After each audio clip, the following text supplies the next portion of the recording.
Shavuos, right? Yontif of Shavuos. What happened on Shavuos? We all know that we received the Torah, the Ten Commandments, etc. I want to explain for 2 minutes what that means. I'm going to tell you what it does not mean. It does not mean we now have a bunch of information that we're supposed to keep. First of all, a lot of information they had already before that. A lot of the laws they had already.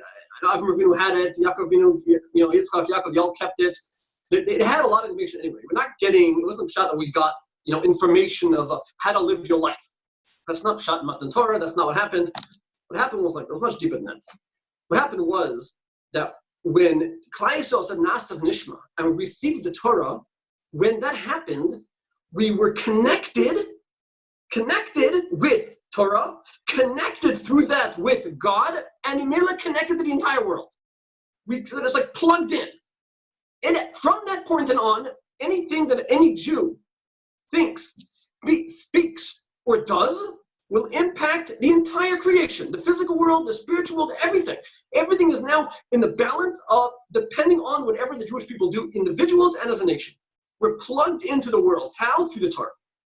In the same way, we are now connected, cemented, so to speak, with God. All that is through the Torah. It wasn't a question of getting information of how to live. Shlomo Zalman, what he says on the same line, Shlomo Zalman, he says, it's not pshat that on Matan Torah we found, here's the Torah of how to live. We have the rules now of how to live my life. It's a question of we understood that our life is for the sake of the Torah, not the other way around. Our life now, everything you do is all for the sake of Torah, and everything we're going to do now is going to make an impact.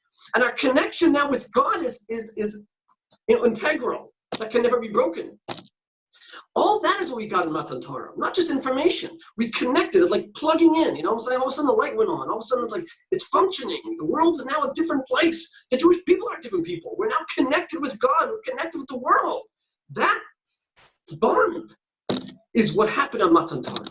And of course, we stay up all night, because when a person thinks about that, and you realize the power that we are connected to, the Torah itself, Kivyachol, God Himself, how can you sleep? How can a person you have that in your hands and you're going to sleep? The truth is, if we're done properly, we should never be able to sleep. Now, the Chafetz Chaim said about the Gra. People talk about the Gra. He slept every 6 hours, a half an hour. And people, the Chafetz Chaim says this. He says, people wonder, how did he, have so little sleep? Chafetz Chaim says, to me, it's the opposite question. Someone like the Gra understood what Torah was. How did he sleep that half hour?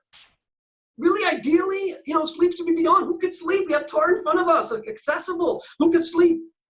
It's not realistic. We can't. We're not holding at that. We don't do that. But one day a year, we try to do it. The goal of Shavuos tonight is not just get through the night, without falling asleep. It's to get excited and into realize what we have. We're connected to the world. We're connected to God Himself. Get excited and pumped up to the point that you can't sleep. You're getting involved in a Gemara, involved in a Sugya. You take a look, it's 4 a.m. already. It's almost the time for Shabbos. I got to go start davening.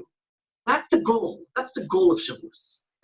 And B'ezras Hashem, if a person tries to work on having that frame of mind and understanding a little bit of what Torah, a little bit on our level, what Torah is, and if we're connected to it, and you pump yourself up for that night to try to get into learning and not to stop, because how can you stop learning? Look what you're connected to. The B'ezras Hashem in the morning, a person could really say that he was able to accept the Torah.